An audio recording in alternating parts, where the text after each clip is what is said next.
दुधी भोपळ्याची भाजी तर आपण बघितलीच आहे, पण याच दुधी भोपळ्याचे पराठे इतके छान लागतात की लहानांपासून मोठ्यांपर्यंत सगळ्यांना आवडतील.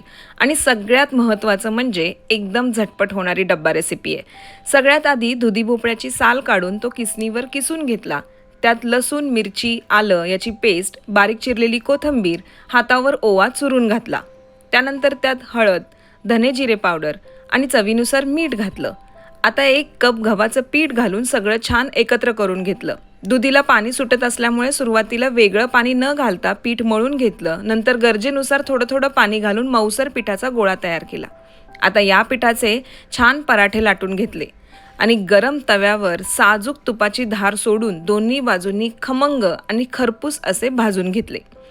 तर असा झाला दुधी भोपळ्याचा एकदम खुसखुशीत आणि चविष्ट पौष्टिक पराठा तयार. रेसिपी तुम्हाला कशी वाटली नक्की कमेंट करून सांगा आणि अशाच सोप्या रेसिपीसाठी चॅनलला फॉलो करायला विसरू नका. तोपर्यंत बाय.